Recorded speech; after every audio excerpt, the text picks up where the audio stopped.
ગામે એક એમના ઉપર જાતિ સતામણી અને સેન્ટ્રોસિટી પેપર એમના ઉપર ગુનો નોંધાયેલો છે અને એમનું વર્તન હજી એવું નથી છે અને એ ગામ પ્રત્યે એકદમ ગ્રામ આજે રોષમાં ભરાયેલા છે જેના સાથે અમે 120 કિલોમીટર જેવું અંતર કાપી ગામના એક પરિવારમાં એક સદસ્ય અહીં આવેદન માટે અહીં હાજર રહ્યા છીએ.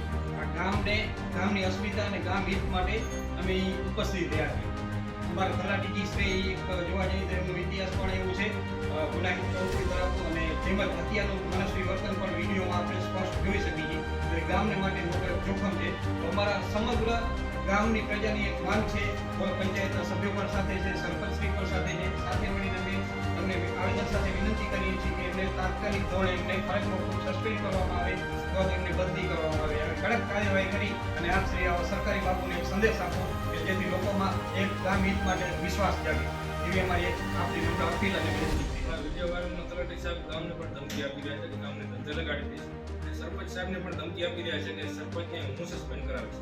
મતલબમાં તો ડીડીઓ સાહેબને એવો કેવો અધિકાર આપી દીધો છે કે સરપંચને સસ્પેન્ડ કરાવે એવી પણ ધમકી આપી રહ્યા છે. સામાન્ય પ્રજાના માત્ર ને માત્ર આવક દાખલા હોય છે કે એવા કાગળિયા હોય છે તો એમાં પણ સ્પષ્ટ ના પાડી દેવામાં આવે છે. સતત એમની ગેરહાજરી હોય છે તો ક્યાંક ને ક્યાંક અને કોઈક પ્રધાનમંત્રી આવાસ માટે ગામડાઓને પુનર્જીવિત કરવા માટે અત્યારે સરકાર અભિગમ અપનાવી રહી છે ને આવા લાંચિયાઓ અને આવા કેવા તલાટી પ્રધાનમંત્રી આવાસ માટે પણ ક્યાંક ને ક્યાંક રકમ માટે માંગતા હોય છે. એવી પણ માંગ લોકોમાં ઉઠી છે. સારું, તમારી માંગ છે બંને સામે પગલાં લેવડાવવા માટે આપણે ડીડીઓ સાહેબ આજે ક્યાં માધવ કેટલા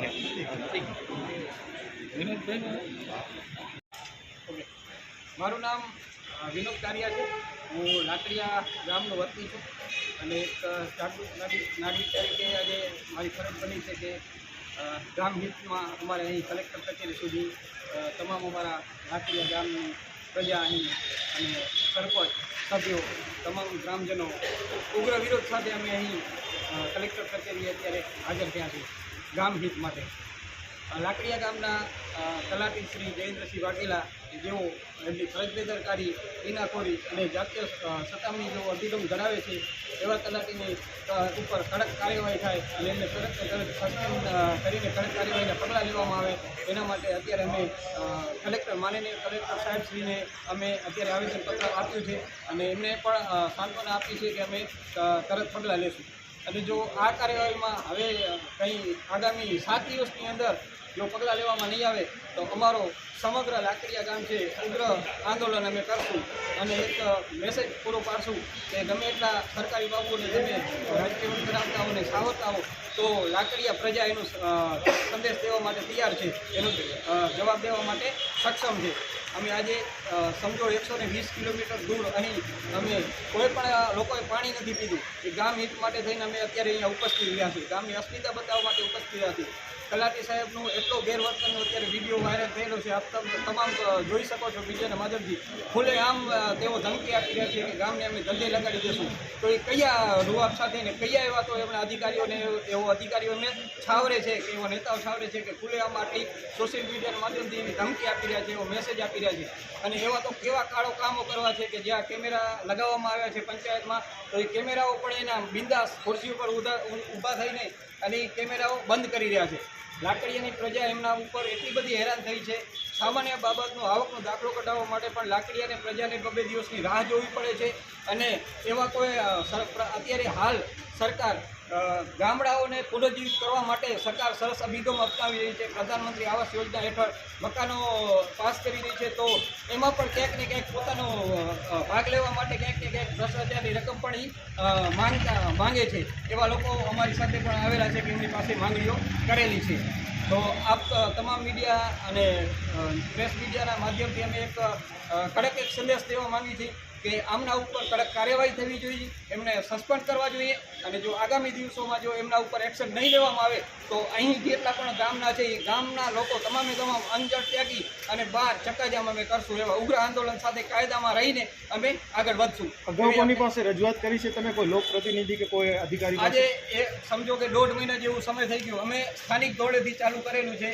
ટીડીઓ સાહેબને, માનનીય ટીડીઓ સાહેબને પણ અમે અરજીઓ કરેલી છે.